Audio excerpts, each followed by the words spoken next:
Donald Trump sukses memenangkan pemilihan Presiden Amerika Serikat tahun 2024 nih guys. Wah, ini bener-bener menarik banget buat dibahas. Mengalahkan Kamala Harris dalam pertarungan yang cukup ketat nih.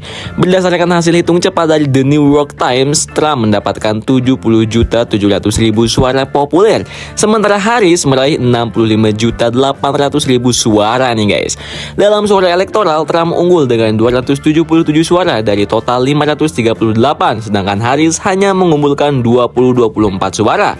Meski kalah di suara populer, Trump tetap menang karena mendapatkan lebih dari 270 suara elektoral. Dengan hasil ini, Trump resmi jadi pemenang Pilpres Amerika Serikat 2024 dan terpilih sebagai presiden. Wah, ini lagi-lagi Bang Trump jadi presiden nih guys.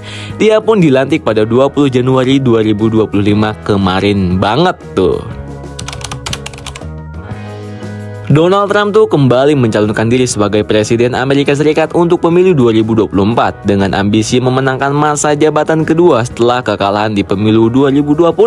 Keputusan ini dipicu oleh keyakinannya bahwa ia masih menjadi tokoh paling berpengaruh di Partai Republik, didukung oleh basis pendukung setia yang terus mendukung visi populer dan nasionalisnya. Sebelum itu, Trump merasa perlu melanjutkan agenda-agenda yang menurutnya belum selesai selama masa jabatannya, seperti kebijakan ekonomi, proteksionis, dan reformasi imigrasi. Kampanye Trump untuk 2024 juga didasarkan pada narasi mengembalikan kejayaan Amerika.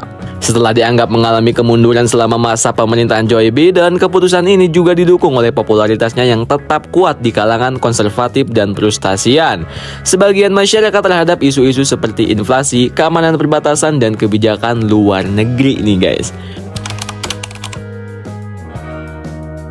Kemenangan Trump di pemilu 2024 dan pelantikannya pada 20 Januari 2025 kemarin dipengaruhi oleh berbagai faktor nih guys. Yang pertama jelas ekonomi yang bergejolak. Ketidakpuasan terhadap kebijakan ekonomi pemerintah sebelumnya termasuk inflasi dan kenaikan harga energi memberi peluang bagi Trump untuk menawarkan solusi populis. Wah, keren banget, tapi gimana nih guys? Faktor yang kedua adalah polarisasi politik. Trump berhasil memanfaatkan polarisasi yang semakin tajam di Amerika Serikat untuk mengkonsolidasikan suara pendukung konservatif. Retorikanya yang keras terhadap media, elit politik, dan kebijakan liberal menarik dukungan besar dari kelompok sayap kanan nih guys. Faktor yang ketiga adalah kampanye yang terorganisir. Tim kampanye Trump memanfaatkan teknologi dan media sosial secara efektif untuk menjangkau pemilihan muda dan menyebarkan narasi yang mendukung pencalonannya. Wah, nyewa-nyewa buzzer kayaknya nih. Faktor yang keempat adalah kepercayaan pendukung inti. Basis pendukung Trump yang loyal tetap menjadi kekuatan signifikan sih, khususnya di negara bagian kunci yang menentukan hasil pemilu nih. Dan faktor yang berakhir adalah kritik terhadap pemerintahan Biden. Trump memanfaatkan isu-isu seperti kebijakan perbatasan, kriminalitas, dan kebijakan luar negeri untuk mengkritik pemerintahan sebelumnya yang membantunya mendapatkan simpati publik. Wah, ini benar-benar gokil banget. Pelantikan Donald Trump pada Januari 2025 di gedung Capitol Amerika Serikat. Pelantikan ini berlangsung dalam suasana yang tegang namun penuh antisipasi. Ribuan pendukung memadati Washington DC. Meskipun terjadi aksi protes besar-besaran di beberapa lokasi, upacara ini menampilkan pidato pelantikan yang menegaskan kembali komitmen Trump terhadap kebijakan America First dan janji untuk mereformasi pemerintahan. Wah, gila banget nih. Keamanan kemudian diperketat secara signifikan untuk mencegah potensi gangguan yang mencerminkan polarisasi politik yang mendalam. Suasana acara mencerminkan perpecahan yang terjadi di masyarakat Amerika Serikat dengan pendukung yang penuh semangat dan penentang yang vokal. Waduh, gila banget nih.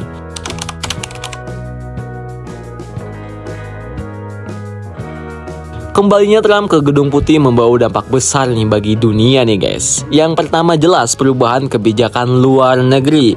Trump mempertegas kebijakan America First, menarik Amerika Serikat dari perjanjian internasional seperti yang ia anggap merugikan. Misalnya, keterlibatan dalam kesepakatan iklim dan aliansi strategis. Sekutu-sekutu tradisional Amerika Serikat menghadapi tekanan untuk meningkatkan kontribusi mereka terhadap keamanan global. Dampak yang kedua, ketegangan perdagangan. Trump melanjutkan perang dagang dengan Cina dan memperketat kebijakan impor. Ketegangan ini mengakibatkan fluktuasi pasar global dan mendorong negara-negara lain untuk mencari aliansi dagang yang alternatif. Waduh, takut kesaingi banget nih Amerika.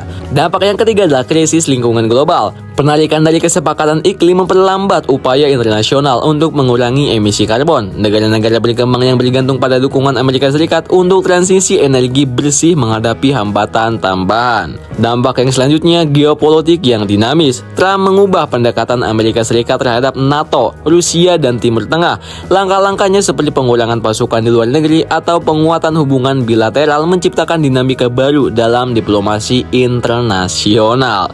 Dan dampak yang terakhir adalah teknologi dan juga keamanan. Kebijakan proteksionis untuk mempengaruhi industri teknologi global, Amerika Serikat memberlakukan pembatasan ketat pada kolaborasi teknologi dengan negara-negara tertentu, terutama di Cina yang mengubah arah inovasi teknologi dunia. Wah, ini emang pembahasan agak berat banget buat kalian ya guys, tapi setidaknya ini menambah wawasan kalian sih.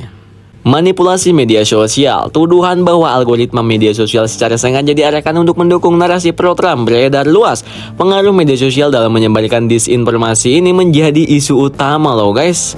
Kecurangan pemilu. Wah, aduh, ini kocak banget. Klaim tanpa bukti yang signifikan tentang manipulasi suara digunakan untuk membenarkan kemenangan Trump. Kelompok pendukungnya menganggap kemenangan ini sebagai hasil dari perjuangan melawan sistem orang yang curang. Wah, gokil banget.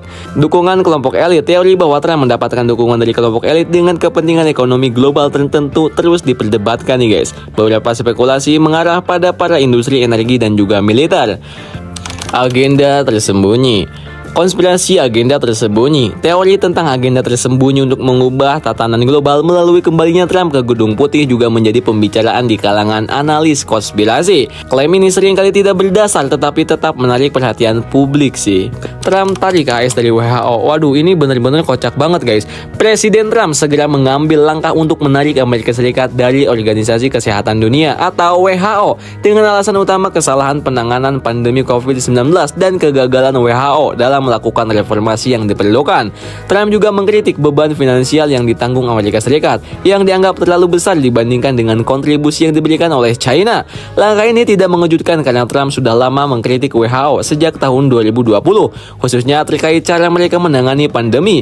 Bahkan sempat mengancam akan menghentikan pendanaan Amerika Serikat untuk organisasi tersebut. Waduh, gila banget nih. Penarikan diri ini berarti Pusat Pengendalian dan Pencegahan Penyakit (CDC) tidak akan lagi memiliki akses ke data global yang disediakan oleh WHO, seperti yang terjadi ketika China membagikan urutan genetik virus corona pada tahun 2020. Baru-baru ini WHO juga mendapatkan kritik dari kalangan konservatif, terutama terkait rencana mereka untuk menyusun perjanjian pandemi yang akan memperkuat kesiapsiagaan global dan menetapkan kebijakan pengawasan patogen, pembagian data wabah cepat, dan pengembangan vaksin serta pengobatan lokal. Beberapa anggota Partai Republik melihat perjanjian ini sebagai ancaman terhadap kedaulatan Amerika Serikat nih guys. Kesimpulannya adalah terpilihnya kembali Donald Trump sebagai presiden pada tahun 2025 mencerminkan dinamika politik yang kompleks dengan implikasi besar bagi masa depan Amerika Serikat dan juga dunia. So, gimana menurut kalian nih guys? Apakah dengan Donald Trump diangkat menjadi presiden lagi, dunia akan benar-benar kacau? Atau justru sebaliknya? Coba tulis di kolom komentar ya guys.